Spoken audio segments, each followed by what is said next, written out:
oh. Sige, ay bigit tarungan ng t-shirt mo. Wala. Hi guys, welcome back to my YouTube channel. And for today's video, punta tayo ng Welcon para para bibili tayo ng PVC floated panel para sa bahay, para magkaroon naman ng accent or magkaroon ng design yung ating bahay. Delikado. Happy birthday! Hi guys, and more fun in the Philippines. Nandito tayo sa e-bike. E-bike. At meron tayong combo. Ay mga convoy natin. Walang damit ng bataan. It's more fun in the Philippines.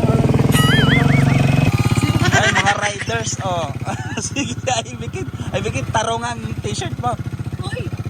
Walay ano. 100 ang bayad natin sa e-bike. Yeah, thank you. Right.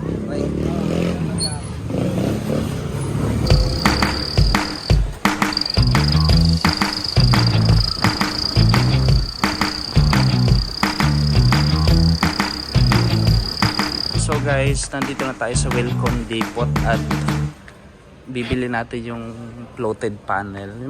Ito guys yung mga floated, PVC floated panel. Ganito yung bibili namin. Asa na yan? Ilalagay natin doon sa wall para magkaroon ng accent yung wall natin. At para magkaroon naman ng design or ano, magkaroon ng design doon sa bahay kasi sobrang plain na plain lang. Ayan. So mag-order tayo ng mga ilang piraso nito. Ayan, sumpay-sumpay na. Para maano natin, mag-calculate yung ilang piraso ba.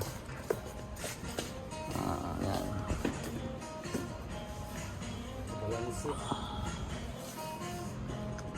Siguro mga maximum 7. Mga 6.5 pwede naman, walang problema. Ayan, sakto na yan. Mga ilang feet ba yan? Ilang feet yan? Ay, okay lang, walang problema. Kahit nga 6.5, walang problema eh. Ayan, sakto na yan. Mga ilang piraso kaya yan. So ito yung gagamitin natin na pang dikit sa ating floated panel. Ito daw yan. Suggested ni Migo, 165. Pero goods na daw yan. Goods na goods. Goods na goods na yan. Goods na goods na yan. So guys, ito na yung nabili natin na PVC floated panel. So ikakabit natin ito mamaya. Ito yung ikakabit natin dun sa wall. Ayan. Nabook na lang natin siya ng Lalamove. Ayan. Medyo mura naman yung Lalamove.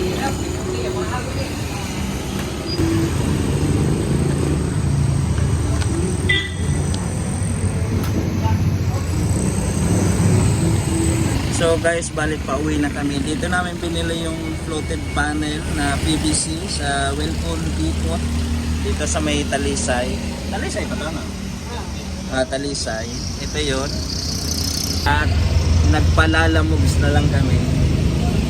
Kasama kami sa Lalamove para makatipid. Lalamove.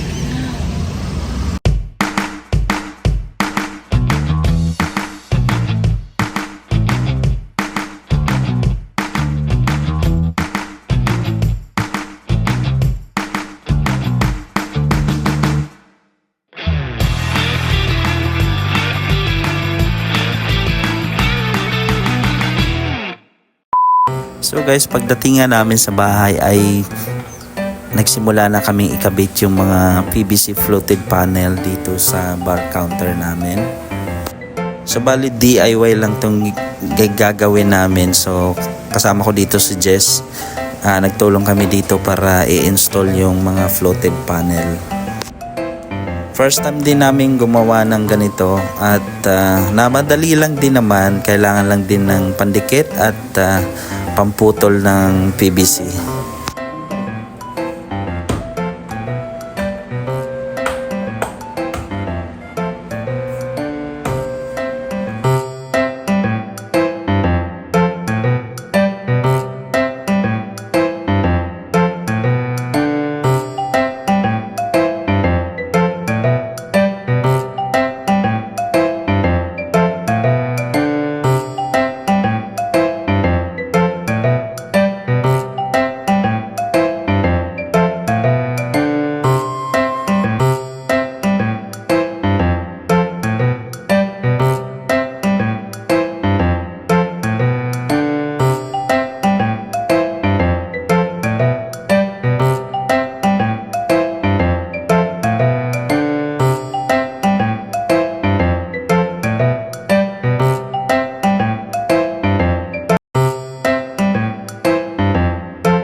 pagkatapos nga namin ma-install yung sa bar counter at sinimulan na namin yung sa aming wall naman para magkaroon ng design yung wall ng bahay.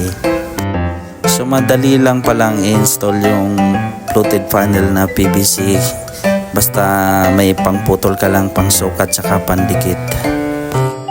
So yung final result pala nung sa wall natin, hindi ko na nakuha na ng video. Nakalimutan ko. So ayan. Basta napakaganda yung result niyan guys. So salamat sa panonood.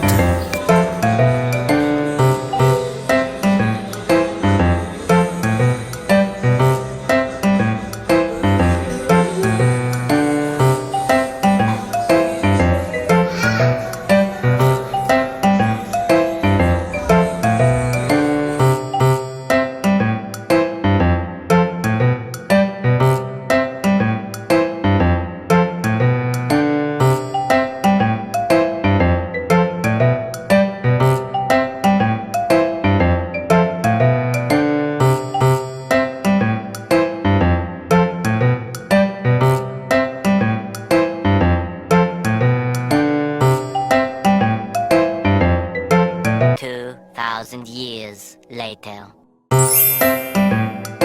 So guys, this is the result. Thank you for watching.